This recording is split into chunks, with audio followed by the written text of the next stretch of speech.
বেহালা আপনাকে অন্যরকমভাবে মনে রাখে। বেহালায় আপনি যখন গিয়েছিলেন তার আগেই একজন সাব ইন্সপেক্টর বোধহয় মার্ডার হয়েছিল। কি হয়েছিল ঘটনা? ঘটনা হয়েছিল, একজন সাব ইন্সপেক্টর বলতে তখনকার সে ছিল সেই থানার মেজবাবু, সে ডামানা রোডে মার্ডার হয়ে যায়। তারপর পরই পোস্টিং হয় আমার। কিভাবে মার্ডার হয়, মানে এমনি লিঞ্চিং, মানে পাবলিক পিটিয়ে মেরে দেয়। পাবলিক না ক্রিমিনাল? পাবলিক, তার সঙ্গে ক্রিমিনালও ছিল।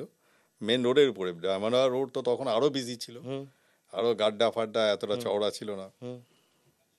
তো সেরকম একটা প্রেক্ষাপটে আমার পোস্টিং হলো।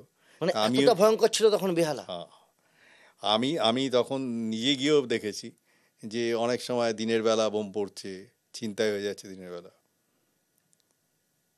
পুলিশের আর রাউডি প্রায় কিছু না হলেও বেশ কিছু গ্রুপ ছিল, প্রায় 15-16টা গ্রুপ ছিল বিভিন্ন জায়গায়, মানে এবং সব অ্যাগ্রেসিভ। আচ্ছা, নোচে অনেক গ্রুপ ছিল, অনেক অনেক, একটা তো জায়গা নয়, অনেক। আপনার উদ্যোগে এক সময় বেহালার বড় বড় ক্রিমিনাল নাকি পরবর্তীকালে সবজির দোকান দিয়েছিল, মুরগির দোকান দিয়েছিল স্থানীয় ব্যবসায়ীদের সহযোগিতায় সাহেব মহল্লা এলাকায়। এটা হচ্ছে Tollygunge circular road, new Alipore, ওর ঠিক পাশেই সাহেব মহল বলে একটা জায়গা আছে, বস্তি এলাকা। ওখানে চারিদিক দিয়ে ঢোকার রাস্তা, মাঝে মাঝেই বোমবাজি করতো আর আশেপাশের লোকেদের ছিনতাই করতো। এই ছিল ক্যারেক্টার। আর মানে ওদেরকে ধরা বা ইয়ে করা খুব কঠিন, কারণ চারিদিক দিয়ে যেহেতু পালিয়ে যাওয়ার রাস্তা।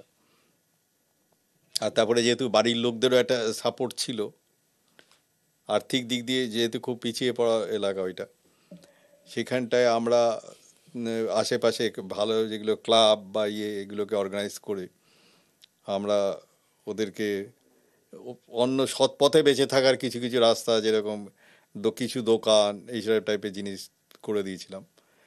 মানে লোকাল লোকের একটা সাপোর্টও থাকলো, প্রশাসনেরও সাপোর্ট থাকলো, সব মিলিয়ে ওদের একটা মূল স্রোতে ফিরিয়ে আনা। তাতেই সাকসেস হয়েছিল। এছাড়া ওখানে কোনো ক্রিমিনালদের মারধর বা ওখানকার কোনো ক্রিমিনালদেরকে আটকানোর জন্য সেরকম কোনো ব্যবস্থা, করা ব্যবস্থা? একটা দিক তো আপনি বললেন সমাজের মূল স্রোতে ফিরিয়ে আনা, কঠিন ব্যবস্থা। কঠিন বলতে কি, অ্যাকচুয়ালি কি হয়, সাধারণত দেখা গেছে যে রাউডি যারা, বড় বড় রাউডি যারা, এরা তো মূলত বেশিরভাগ ক্ষেত্রেই রুলিং পার্টির শেল্টারে থাকে।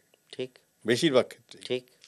এবার পুলিশ হিসেবে যদি আমরা যদি জনসংযোগ বাড়াতে পারি এগেনস্ট দ্য ক্রিমিনাল, মানুষকে সংগঠিত করতে পারি, তাহলে কিন্তু এই যে সাপোর্টটাকে আস্তে আস্তে কিন্তু ডাইলিউট করে দেওয়া যায়। আপনার সঙ্গে নাকি সেই সময় বামপন্থী বড় বড় লিডারের সঙ্গে খুব ভালো সম্পর্ক ছিল? খুব বাজে সম্পর্ক ছিল। ট্রান্সফার করেনি কোনো নেতারা? সব জায়গায় হয়েছে। ট্রান্সফার করিয়েছে আপনাকে? এরকম তো হয়েছে। হয়েছে? কি কি ঘটনার পরিপ্রেক্ষিতে হয়েছে সেটা তো আর এক্সাক্ট মনে নেই। ছদ্মবেশ কতবার ধারণ করেছেন অনেক ধরতে গিয়ে? অনেকবার। কাছাকাছি একটা যেটা মনে আছে, এখানে কাছেই কসবায়। হ্যাঁ, কি হয়েছিল? তখনকার যে হোম সেক্রেটারি, তারই এক রিলেটিভ। তখনকার বলতে এটা কোন সালের কথা বলছেন? কোন ইয়ারে ছিলেন কসবায়? আমি তখন আইসি তিলজলা ছিলাম। আচ্ছা, 2001-2 সাল। তাতেও আর.এন. ব্যানার্জি নিয়ে ছিলেন। আচ্ছা, তখন ডিএসপি ক্রাইম। হ্যাঁ। হোম সেক্রেটারির খুব কাছের রিলেটিভ একজন। আচ্ছা, বাকিটা ডিটেলসে না যাই ভালো। না তবু তো তাকে কিডন্যাপ করে নিয়ে গেল ফর র্যানসাম। হ্যাঁ, তার বাচ্চা একটা মেয়েকে। আচ্ছা, মানে কলকাতায় তখন এই রকম ক্রাইম হচ্ছে? কলকাতায় ক্রাইম চিরকালই ছিল, কমেছে বেড়েছে, নেচার পাল্টেছে। আচ্ছা, একটা বাচ্চা মেয়েকে অ্যাবডাক্ট করে নিয়ে যাওয়া এবং র্যানসাম চাওয়া 2001-2 সাল বলছেন আপনি, মারাত্মক। দিয়ে তাকে নিয়ে গিয়েছিল হলদিয়ার ওদিকে, রায়চক। তা আমরা সবাই মানে জাস্ট খুব ডিসগাইজে, ধুতি পাঞ্জাবি পাজামা শার্ট এসব পরে, মানে অ্যাজ ইফ আমরা কাকা, মানে মেয়েটার বাড়ির লোক সেজে ওখানে গেছি, টাকাটা দিয়ে তার বিনিময়ে মেয়েটাকে নিয়ে আসবো। কত টাকা চেয়েছিল? 4 লাখ টাকা। আচ্ছা। তখন হিমাদ্রি ব্যানার্জি ছিল ওখানে আইসি হলদিয়া।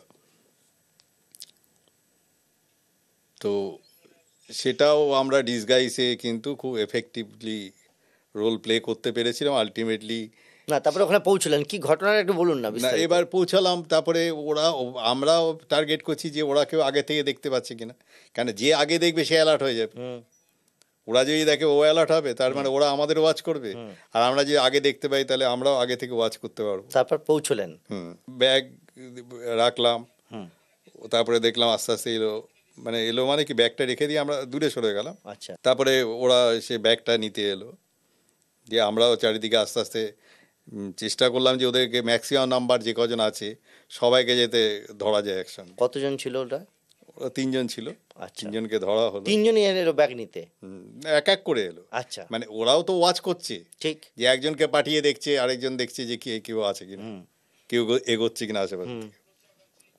দিয়ে অটোমেটিক্যালি যখনই আপনি টোটাল ধরা হলো, তখন মেয়েটা কোথায় আছে নিয়ে গেল, দিয়ে দিল।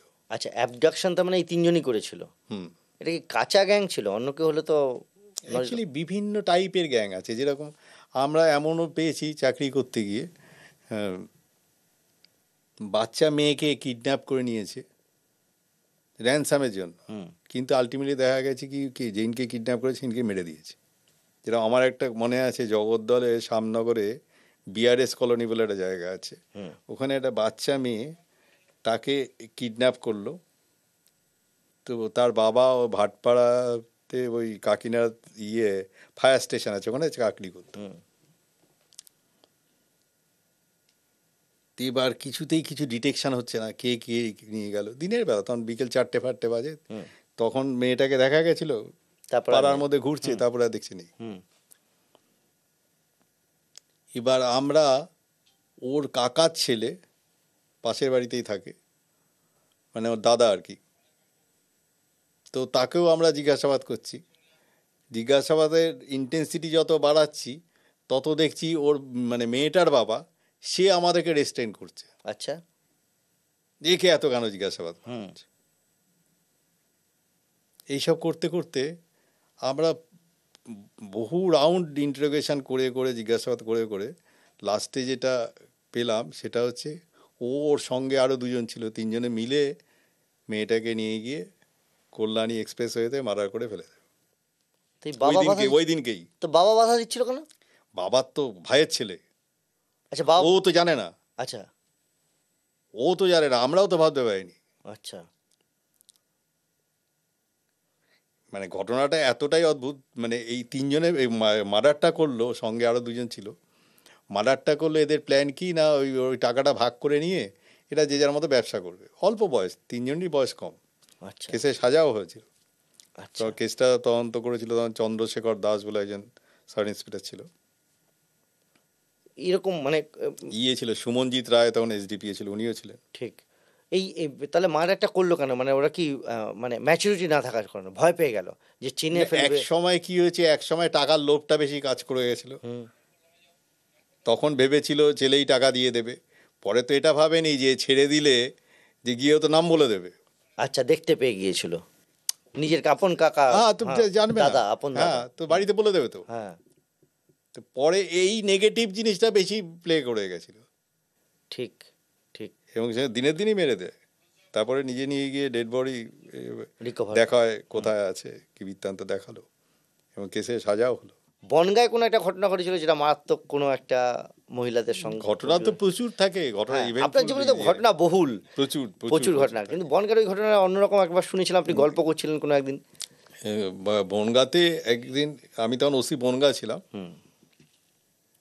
তো সন্ধ্যে তখন 7টা 7:30 এরকম হবে, 5-6 জন মহিলা সে এসছে দেখা করতে। আচ্ছা। তো দেখা করতে এসে দাঁড়িয়ে আছে, দিয়ে চারিদিকে তাকাচ্ছে। মানে অ্যাকচুয়ালি আমার পিছনের দিকে একটা জানলা ছিল, পাশ দিয়ে 2টো জানলা ছিল, 3টে জানলা। মানে বনগাঁ থানায় যেটা আপনার ওসি ঘরটা, চেম্বারটা। তো এবার শুধু বাইরের দিকে তাকাচ্ছে আর দেখছে কে আছে, কেউ চিনতে পারছে কিনা বা কেউ দেখছে কিনা। কিন্তু কথা আমি বারবার জিজ্ঞেস করি, সেটা আর বলছে মানে না। কি বলতে এসেছেন জিজ্ঞেস করলে কোনো উত্তর দিচ্ছে না। দিয়ে খুব আস্তে, অনেকক্ষণ বাদে খুব আস্তে আস্তে তারপরে যেটা বোঝা মানে সারমর্ম যেটা দাঁড়ালো যে এরা কিন্তু ওই রেপ কেসের ভিকটিম প্রত্যেকে, মানে এই 4-5 জন মহিলা? 4-5। এটা কি করে সম্ভব? এবার ওখানে একজন রাউডি ছিল, নাম আর জায়গাটা আমি বাদ দিচ্ছি, সে তার কাজ ছিল অ্যাকচুয়ালি রাউডিজম যখন অনেক সময় রুল করে না, তখন হয় কি আসল ঘটনা কেউ সত্যিটা সত্যি হলো সে বুকের সাহস থাকে না সত্যি কথাটা গিয়ে পুলিশের কাছে বলা বা কারোর কাছে গিয়ে বলা। সে রাত্রিবেলা যার বাড়িতে ইচ্ছে চলে যেত, গিয়ে স্বামীকে বা ছেলে মেয়ে যারা থাকতো ঘর থেকে বের করে দিয়ে, এবং তারা ভয়ে বেরিয়ে যেত, দিয়ে তাদেরকে এনজয় করতো। এত ভয়ঙ্কর? হ্যাঁ, কত বছর আগের ঘটনা এটা? তো অনেক দিন, অনেক বছর, তাও? 20-22 বছর। 20-22 বছর।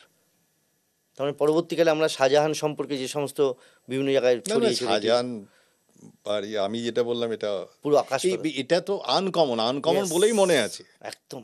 কমন হলে তো মনে থাকার কথা না, কমন ঘটনা তারপর কি এত হলো? দীর্ঘ চাকরি তারপর কি হলো বলুন একটু।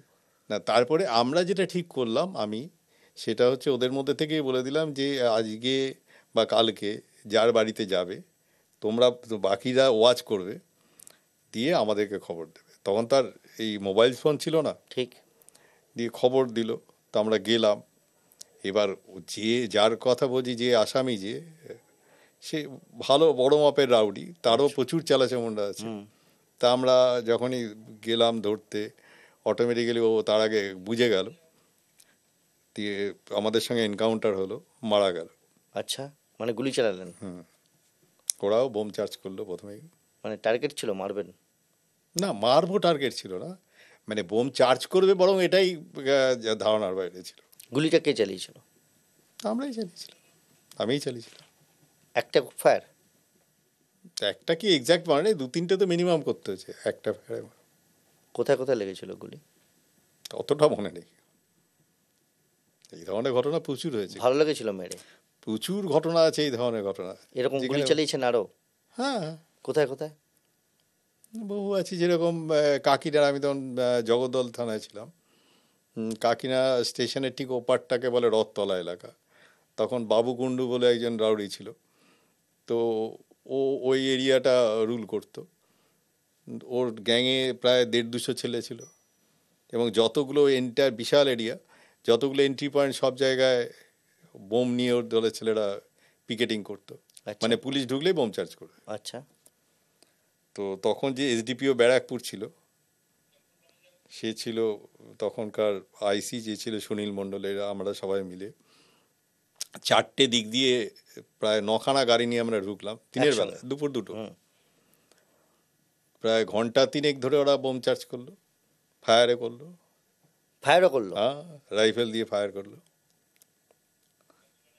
এতক্ষণ ধরে 4টে গ্রুপের সঙ্গে লড়ে যাওয়া মানে অনেক অনেক প্রচুর ম্যান পাওয়ার, এবং তার সঙ্গে প্রচুর বোম এবং অ্যামিনিশন লাগে। 3 এবং ঘন্টা 4 ঘন্টা? আলটিমেটলি 2জনকে আমরা এনকাউন্টারে মারলাম, পুলিশের লোকও ইনজিওর্ড হলো। কেস ডায়েরি আজ আপাতত এটুকুই। বিস্তারিত দেখবেন ইউটিউবে।